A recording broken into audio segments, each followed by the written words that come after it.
Welcome to Verbal Pick Radio, where we give you a verbal image of life, and we are everyday people. I'd like to welcome y'all to the show. Today we're going to discuss the origin of policing. A lot of people are screaming to defund the police department or just dismantle it altogether. And we're going to give facts detailing on why the whole police departments across America should be dismantled, because the foundation is built on a corrupt foundation. As anyone knows in business, how it starts off in the beginning is how it will end up in the end. So that's where the foundation of the police was corrupt and built on racism, and that's why we have these problems today. But we want to change that end. We want to change that dynamic. So when I finish reading, detailing the history of the police department and its start, I want to bring on Marcus Muhd, short for Muhammad, on the show to discuss Pharaoh and how God hardened Pharaoh's heart before he let the children of Israel go. And we want to tie that into today's time. But let me get started with a brother Mark. Welcome to the show. Thank you, brother, for having me on. How you doing? Pretty good, brother. Now, after I finish getting into the facts and these details, then we want to come in and build some more upon it, dealing with the hardening of Pharaoh's heart. Yes, sir. Okay, this is a brief history of slavery and the origins of American policing. And it was written by Victor E. Kapler, Ph.D. We're going to start look, the birth and development of the American police can be traced to a multitude of historical, legal, and political economic conditions, the institution of slavery, and the control of minorities. That was the start. They wanted to control the minorities, so that's one factor why the police was developed, so the foundation is already rocky. Okay. The institution of slavery and the control of minorities, however, were two of the more formidable historic features of American society shaping early policing. Slavery patrols and night watches, which later became modern police departments. Let me read that again. Slave patrols and night watches, which later became modern police department, was built on watching and monitoring slaves. When a man wanted to be free and run for his freedom, they sent the slave patrol or the night watches to put them back on the plantation, and we're seeing that similar on what's going on today. Okay. Now, they were both designed to control the behaviors of minorities. For example, New England settlers appointed Indian constables to police Native Americans. The St. Louis police were founded to protect residents from Native Americans in that frontier city, and many southern police departments began as slave patrols. In 1704, the colony of Carolina developed the nation's first slave patrol.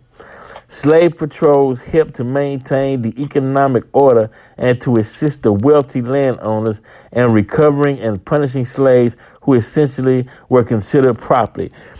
Now, we all know towns like Ferguson, where there was a riot, was because their whole city was founded on these tickets and warrants they give black people that they knew over minor things, and a lot of them was just things that they just made up, wrote a ticket out, knowing the person couldn't pay, they put them in jail. It was all about money, though, to grow the economic base of that city, and it's just showing how the foundation was cracked from the beginning, and the practices are still being played out today, and the people are fed up and they're tired. 400 years of taking absolutely bullshit. I mean, people, I understand why the people are frustrated.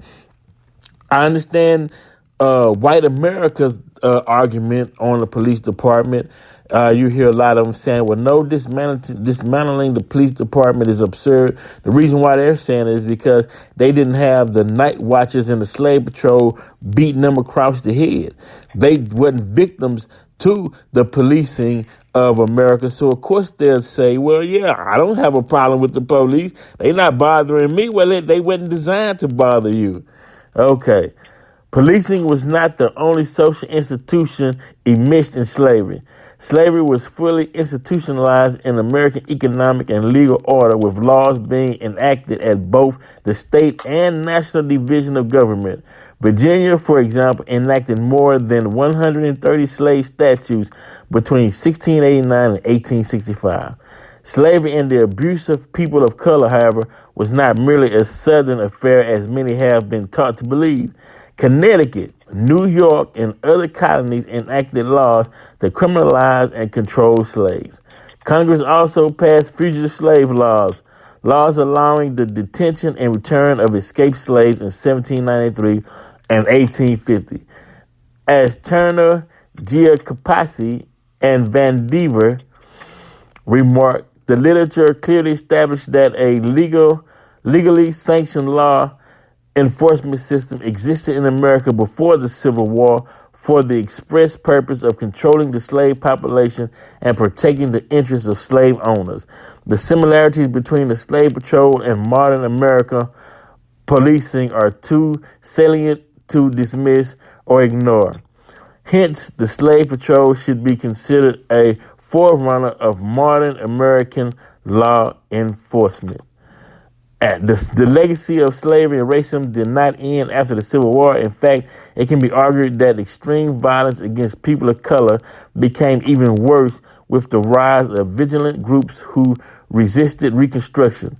Because vigilantes, by definition, have no external restraints, lynch mobs had a justified reputation for hanging minorities first and asking questions later, as George Floyd. It carried on because his father probably was a racist, and then his father all the way down the line. So putting a knee on his neck, we understand why. We understand why. It was their tradition, right? Because of its tradition of slavery, which rested on the racist nationalization that blacks were subhuman, America had a long and shameful history of mistreating people of color long after the end of the Civil War. Perhaps the most infamous American vigilante group, the Ku Klux Klan, started in the 1860s, was notorious for assaulting and lynching black men for transgression that would not be considered crimes at all. Had a white man committed them, lynching occurred across the entire country, not just in the South. Finally, in 1871, Congress passed the Ku Klux Klan Act, which prohibited state actors from violating the civil rights of all citizens, in part because of law enforcement's involvement with the infamous group. This legislation, however, did not stem the tide of racial or ethnic abuse that persisted well into the 1960s, well into the 1970s, 80s, 90s, 2009. In the year 2020, we still dealing with the same thing because the base was corrupt, the foundation was flawed, and now we're dealing with the same thing that was going on since the 1600s, and people are fed up, and people are not going to take it no more, right? So now, Brother Marcus, the people are crying out for freedom. They ready to hit the streets. They ready to tear everything down. They ready to burn things up so that things can, police stations in Minneapolis, Precinct 3 was burnt to the ground, and now it needs to be rebuilt. And when they rebuild it, they have to hold a ceremony or ritual or whatever you call it, to where they take an oath stating that the new police departments will speak the language of freedom, justice, and equality for all, because all in America are free. If they don't state that, then they continue practice to keep going on, and we not having it. But now we coming up on Pharaoh, because black people's situation is similar to what you read in the Bible for the children of Israel. And when God told Abraham that his seed would be in a strange land amongst strange people, they'll suffer for 400 years. And after that time, we come out with great substance. We're at the end of the colonizers' rule. But now how is and compare Trump and how is God hardening Pharaoh's heart as it get closer to the people of God to be freed. Donald Trump obviously is stuck in his own head. He's in this personal mode of seeing to it that this country never progresses. And he thinks that he can keep the country where it is or even take it back centuries, back to, Jim Crow and even beyond, if it was up to him and his followers. So even though we come through catastrophes and crises such as the coronavirus, COVID-19, and now with George Floyd, and even before George Floyd, with Ahmaud and the sister in Alabama, he's not able to get a grip. He's not able to come to terms with the fact that the God is not interested in the way this country has been started, built, and the way it's going. His time has run out. The purpose has been fulfilled. And as long as you fight against that, you're trying to box for God. And so God purposely hardens Pharaoh's heart, but for why? What's the purpose of purposely hardening his heart? For the same purpose that he even built up Pharaoh in the first place. He's just fattening up the slaughter. He's fattening up the pig for the slaughter. If you want to prove who you are and what you are and your power, you have to have an opponent. Now, who's going to really, actually, seriously, legitimately, sanely oppose the supreme being and the Lord of all the worlds? Let's be for real. It's just impossible to go against the all in all, omnipotent God. But so the God has to develop something of his own, just so that the people will recognize when it's all over with that he is God once he's destroyed what he built up. The people have a problem with polytheism and idolatry, meaning setting up gods besides God. Instead of God, I want what I believe is God, or what I want to be as God, or even I'll take myself as a God. But the God is not interested in what people want to be God, or if they don't even know what God is. God's interest is that now it's time for everybody to realize who is God and God's purpose and his will.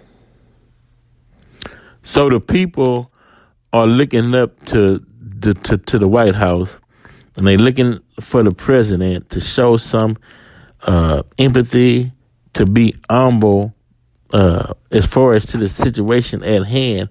But yet the president is still saying, look, I'm going to hold my first rally in Oklahoma on June 19th. We need to give the police more funding instead of defunding. Is he blind to the cries of the American people? No, he's not. But he's going to do what he's going to do. The thing that's interesting is, after 3 years of this dude, 3.5 years, and even before that, knowing that politics is not for the sake of the people anymore, we still looking at this dude like, are you serious? I'm surprised. My gosh, did you hear what he said? Look at what he's doing. And I'm saying, why is you tripping? You still surprised about what this dude is doing and what he's saying? You haven't realized yet? I mean, seems like everybody would have got the point when he was running. Everybody would have realized who we're dealing with here. But here we are, 3.5 years later, non-stop trumping. He never changed his stripes, but people are still being surprised. Well, mainly people are shocked at how he even got in the White House in the first place. Well, because people don't understand the will of the God. The God has to build up something for people to solely depend on and to look for as the baddest power on the planet. So that he can make you realize before it's all over with, ultimately, look, dude, I've been trying to tell you who I am. Now I got to go and build up something for everybody to pay attention to and everybody to put their confidence in, so that when I destroy this thing, you realize that I'm God. And this is not enough for people to hear the message anymore and to see examples of people who follow the message and to read his scriptures. It's not enough. People are so out of it that that's not enough. So he has to give us something tangible, because that's what we attach to, things and objects and material. He has to put that together for everybody to see it and feel and hear and understand and know. You don't go a day without seeing and hearing Trump. If you got a TV or a cell phone, right, you gonna see Trump. Right. Okay. Trump don't have that kind of power. We all know how unintelligent the man is. You know what I mean? Right. He didn't do this on his own, of himself. True, yeah. That's right, yeah. God did it. Yeah. He don't have that kind of power. Right. His cabinet fights to get the man just to be quiet and don't open his mouth and don't say nothing. So obviously, he didn't do it on his own. So wait, hold on. I mean, this is a touchy subject, because it's almost like you're saying that we deserve Trump. Absolutely. We earned Trump. I called it. I said, man, Trump gonna win. Right at towards the end. I didn't believe him he was running because he was a donkey. You know what I'm saying? Right. But right towards the end, when they was counting votes, I said, man, this dude's gonna win. Yeah. I went to sleep and got up the next morning like everybody else, and we had Donald Trump as the president. You know what I'm saying? Yeah. Because the God is serious, man. The God is not playing anymore. It's time. That's the whole thing. It is time. You know what I mean? When it comes time for a thing, that thing has to manifest. So it don't matter what we do and say and want, believe. When it comes time for that thing, it's going to take place. And the God is ready to rip the country apart, man.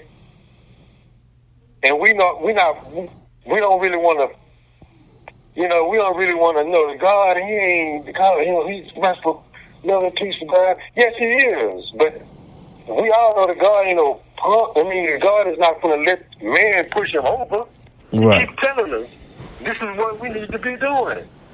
This is my universe. This is my world. It's my planet. It's my land. You are my people.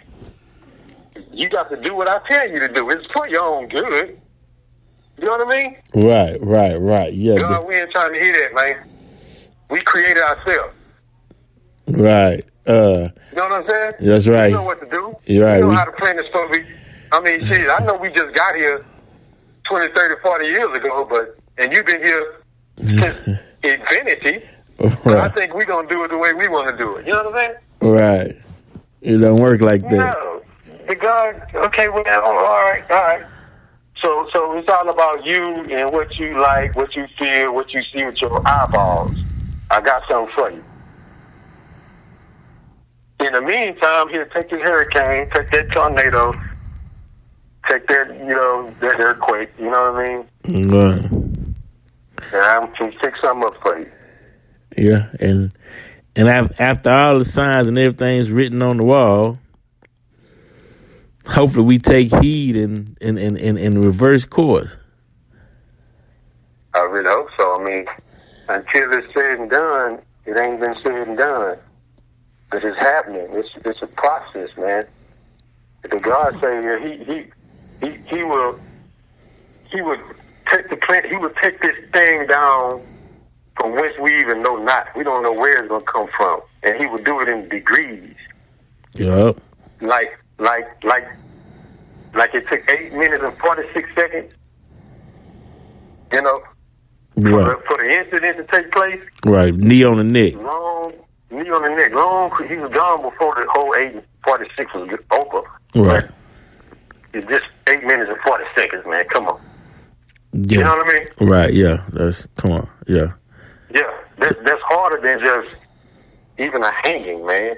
You know what I'm saying? Yeah. That's ridiculous. For the man to hang on to every last breath, bro, and the God just showing us something. You think, what's his name? Chauvin? You think Chauvin is greater than God? You know, I'm asking the people. If you think Chauvin and the police department are greater than God, well, then that's why it's going down. You know what I mean? Right. That's why it's going down. So the wave, it does. So you saying that, but after all of this, then peace will establish itself after the destruction? I'm not sure, bro. You know, I'm just God. I mean, God, man, right. Almighty God has the power to remove every last one of us, man, right now. All right. Now, the reason why I asked, exactly. The reason why I asked that is because, you know, I just read the foundation of the police department, and how now you're hearing calls to just dismantle it and just start all over from scratch. And Brother Cornell X did have a good point where he stated that remove all white officers out of black neighborhoods. Right. Vet them first, because we don't know these people or how they raised. Did they grow up in a racist small town and they carrying it out within the city and whatnot? So it seems as though the attitude is, let's tear down racism and let's build up freedom, justice, and equality. Now, reason why I asked that is because, do you believe that the creator God, can move into the mind of men and women and bring up that thought from the inner self of a person to where they would wake up and say, hey, you know what?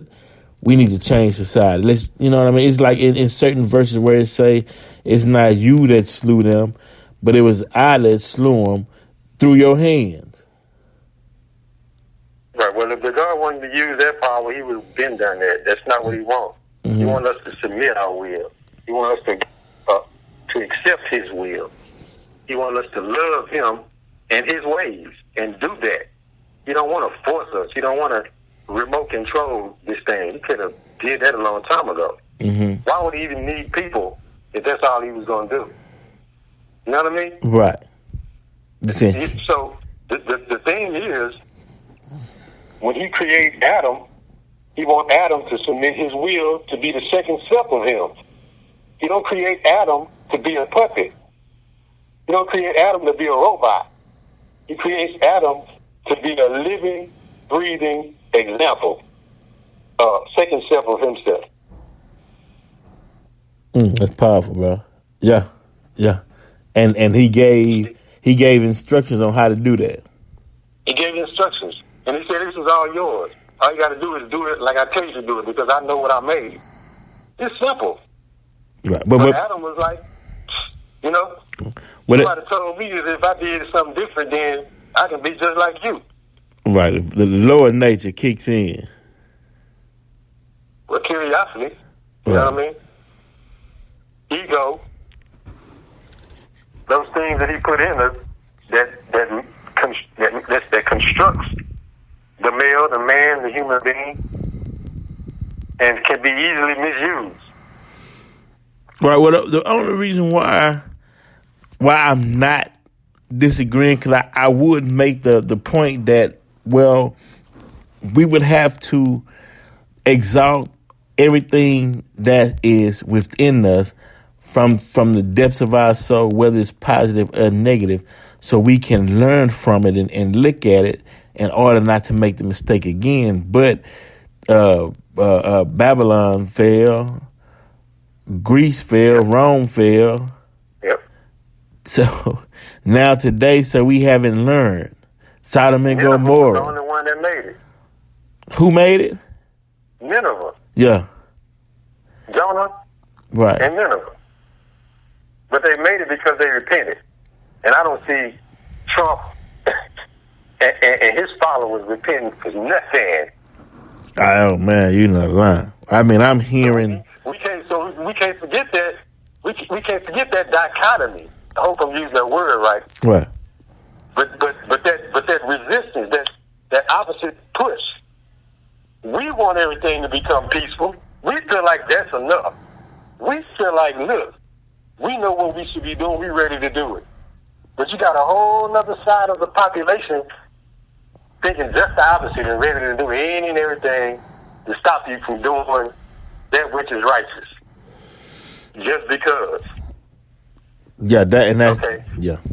Go ahead, brother. Right now, you got protesters up in Washington just took over the precincts, took over the district, police district. Right now, doing exactly what you're saying right now. We want peace. We don't want cops in here because cops ruining shit.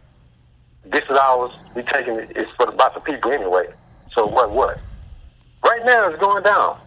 And then you have other people saying, "Well, that's ridiculous.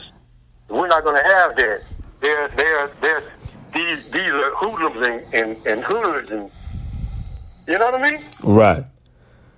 This side of the population is trying to make progress. Right. This side over here is like, what the hell you taking down my statues and telling me I can't wave my rebel flag for? Right. Even though, right, but yet we are equal. We paying our tax dollars, but you want to throw a horrendous pass in our face saying that we support those who didn't want slavery to end, but we stand by them. Right. Even though they were losers. Right. When else have you ever seen people praising losers like that? I don't even get that part of it. Right. They lost. They losers. They are they're criminals. It's a criminal flag, man. Right. Right. But they hold they at all costs they do not want to see you make progress with your righteousness and peace. Right. Facts. We witness. It don't matter. I'll take myself out before I allow you to go free. You know what I'm saying? Right. But the problem was, and the problem with that in the past too was, you had black leaders trying to understand why, to the racists, why won't you love me? And I'm going to do everything in my power. Since we say God is love, I'm going to use my God is love power. And when I get through with you, you going to love me. But it still haven't happened yet, man. I mean, they neglected the people, the black people, safety and security, because you pushed them to the side, and your mission was, I'm going to get these racists to love me and see me as a human being. And they showed you better than they can tell you. So now we at this point. I hate that strategy. I hate that way of going about it. I despise that shit. And the people who practice that shit, I really don't have a lot for them. You know what I mean? Right. When Moses walk up to Pharaoh and say, "Let my people go," Pharaoh said, "What? Who the hell are you?" Right. I said, "What are you talking about? I'm the Lord of hosts." You know what I'm saying? Right. I tell you what, take your ass over there and talk to your God. We just have to have a showdown. I'm gonna show you. You know, I don't believe you, first of all. Second of all, how can I believe you? I'm Pharaoh. Right. Look at all my people. These are my people. Look at my army. You go over there and talk to your God, and we'll meet once again. We'll meet up. We'll have a showdown. You know what I'm saying? So Pharaoh stepped back and go get his enchanters. And his enchanters, he asked them, hey, anybody got something, you know, what y'all want to do about this stuff? What's the best way to go? What y'all think? You know, he consulting with his cabinet. You hear me? Mm-hmm. And so you got handkerchief head ass niggas, and you got buck dancers, sambos, and all these Tom ass niggas offering that sorry ass way of approaching the problem. Mm-hmm. And Pharaoh's really grinning at them because he's like, man, that ain't even how we got this damn place. You know what I'm saying? Right. We ain't did this shit on that kind of shit. Right. You know, we didn't tell the queen, you know, we just gonna love you until you let us go free. Right. You know what I'm saying? He told the queen, B, give me liberty or give me death. Right. Fact. And send them redcoats if you want to. Right. You know what I'm saying? Yeah. That's how it went down. That's how it went down. Since then, it's been every chapter of the story has been written in blood. Yeah. Facts. And this country ain't never asked nobody for nothing. No. Even when they got all powerful after the Second World War, it's still over in this small country with the regime change. And it's over there with the regime change. And it's over here running somebody else's country and trying to control this regime over here. You know? Right. More. Trying to get more. That's what, and that greed, you know, that greed, that arrogance, that blindness of Pharaoh and the Egyptian army, man. Yeah, it's not, I don't want to use the word strange, but watching it all play out right in front of our eyes, and we seeing the pages of scripture being played out, you know, every day, and we getting closer and closer and deeper into the scriptures being played out. Yes, sir. Every day. Every day, you know, and on one hand, it's a good thing that we're alive to witness it. But on the other hand, it's a sad time at the same time because of the destruction and the loss of lives that comes along with that. And it's described as the great and dreadful day. It's a great day and it's dreadful at the same time. Which side of history are we going to fall on? Is what everybody should be asking themselves as individuals. What side of history do I want to be on? Do I want to be washed up with the pharaohs? Or do I want to go free as the children of Israel did? And we all have that choice, even the Caucasian. Because the time is up. What they have done has already been done. The purpose of it has already been fulfilled. We are here now, and the God's mercy is at play. But his justice is coming right after that, man. And the Honorable Elijah Muhammad said that the God will use the principle of justice as a weapon against the enemy. So the offer, if you're not careful, could be a rope to hang him, could be a rope to hang yourself with. Yeah, that's powerful. The God made Trump, man. Right. Yeah. and only he can deal with it. Oh man, he got followers, bro. Yeah, he got followers. I mean, some of the stuff I'm hearing his followers say in the excuses they trying to make for him is like, man, did y'all drink the Kool-Aid? What the hell is going on? You know, then I heard reports that, you know, the National Guard said if they got to remove him out of office, you know, that's what they have to do. And saying that Trump saying, hey, I'm not going nowhere. Yeah. You know? Tell you what's funny. police, short for policy enforcers. The policy was go get them slaves, bring them niggas back, because that's our bread and butter. Making a man do our work for us for free. that's our bread and butter. You understand? Mm-hmm. That's a shit. Anyway, right. This is why the police were formed. Okay. They did their job. They doing what they had to do. Now it became a public service office department, the police department, right? Mm-hmm. Okay, so now everybody's patrolled by the police who were charged with going to retrieve slaves. Mm-hmm. Now look at the Jews when Hitler and his Third Reich went through and swept Germany.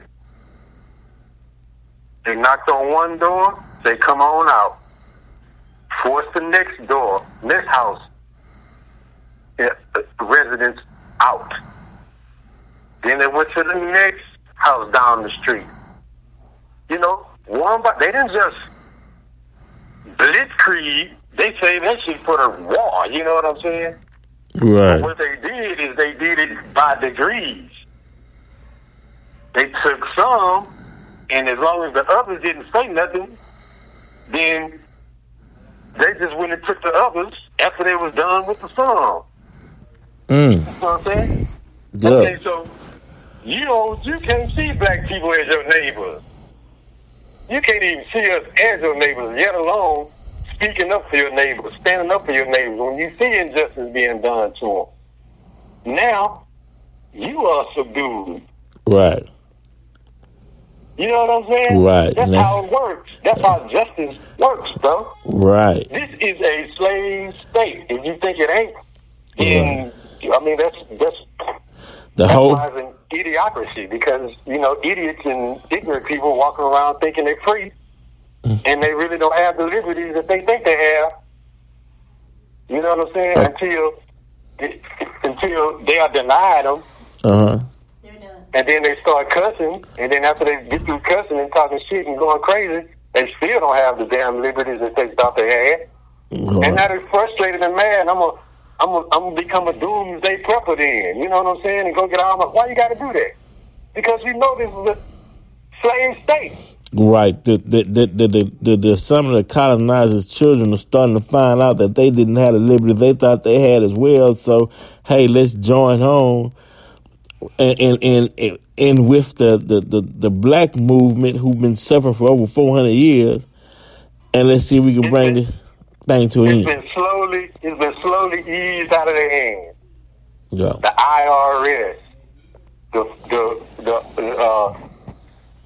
the Federal Reserve, this major event, that catastrophe. So now we need more government to do this, and we need more government to do that.